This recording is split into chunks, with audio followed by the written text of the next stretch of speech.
So I love this idea that we can share the mince that's coming out of Fiordland, the prime export quality venison, with people who can't afford to feed themselves at the moment. To me, that's just a fabulous social outcome, and it's way better than shooting them and leaving them on the hill to rot. That's a tragedy. Yeah, no, and like I took some fellow around that I didn't shoot. I got given some fellow, and then I paid it forward and took it around to my mates the other day, and he was sort of, I've never really liked this, and I said to him, it's probably how it's cooked and how it's prepared. This will be good. This fallow for one, and I'll cook it properly for you. But with mince, it's hard to stuff it up. It's versatile. Venison mince is a pretty awesome product, and especially Fiordland Wapiti are at low density, and so every animal is just in beautiful condition, you know. It's a quality product. It's an export product. Oh, I love the dairy industry because of that very thing. But to try and get it off the hill.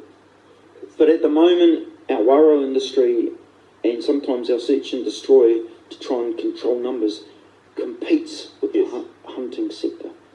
And I think there's a win-win, and it's based around good science.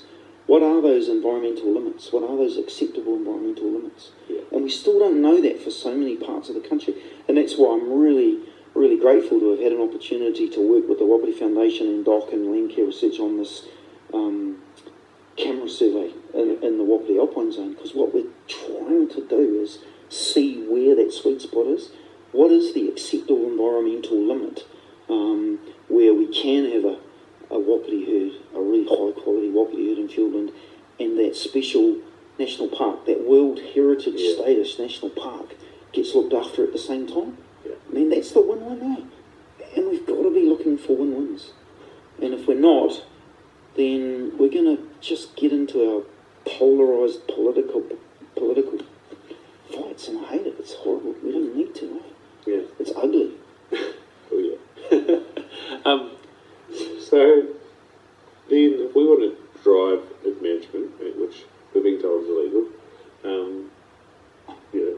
or not within the Parks Act sort of thing, like I say, that's political fighting. If we want to be proactive, what do we need to start talking towards? Do we need to start being proactive in ourselves and understanding what the ecology is?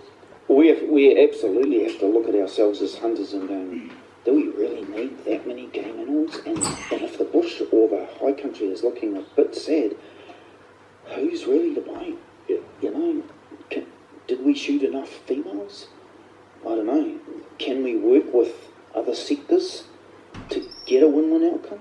The Fiordland Wapiti Foundation have done it in Fiordland. And language is important. You know, we do have to put the welfare of Fiordland first and foremost, because that's the foundation upon which not only the Wapiti resource is built, but all of those kia, those whio, those kiwi. Man, that was a cool thing about looking at all those images off all those game cameras. Weka, kiwi, kia, awesome. That, for me, it was as big a buzz as anything, seeing all those threatened species bouncing around on those game camera images. And maybe taka, you know, maybe we can shift them from the Moochies into the Fiordland Wapiti area. Wouldn't that be a cool outcome?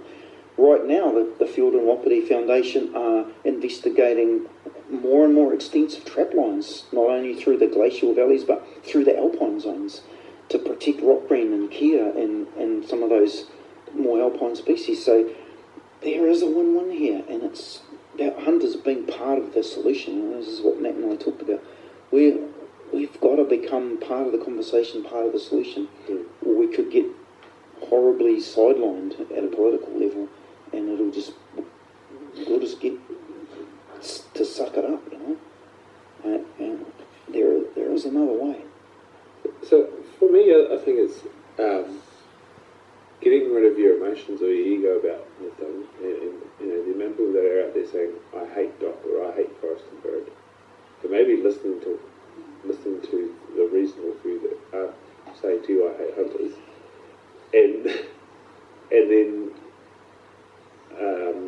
sort of like we were talking about before with the iwi, going to the middle ground and going, we're working towards, like you say,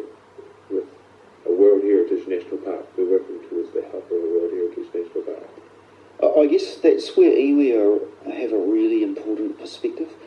As mana whenua, they have a spiritual connection to these landscapes that goes back a long time, a lot of generations, hundreds of years. And they have intergenerational responsibility to look after these places. And that's first and foremost their driver. And for Māori, pork and venison is a really important surrogate for the protein they used to harvest from these forests before we introduced predators that smashed all the kiwi and the kakapo and the kaka and the keriru, and they became threatened species and protected under the Wildlife Act. So their traditional kai can no longer be taken legally from our forests because it's threatened and protected. Pork and venison has become the replacement.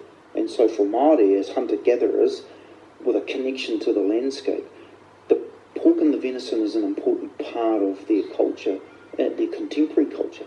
But first and foremost, they have an intergenerational obligation to care for the forest. And that's no different to how I see it as a hunter, as a scientist. And objectivity is one of the most important aspects of science. If you've got a biased perspective, you can't be a scientist, because you can't have science for sale. Science is, you look at the data and it either tells you that your ideas are right or it tells you that your ideas are wrong. You cannot have preconceptions. You've got to be objective. Yeah? And that's why science is so important. Emotion doesn't play a role. It's straight down the middle.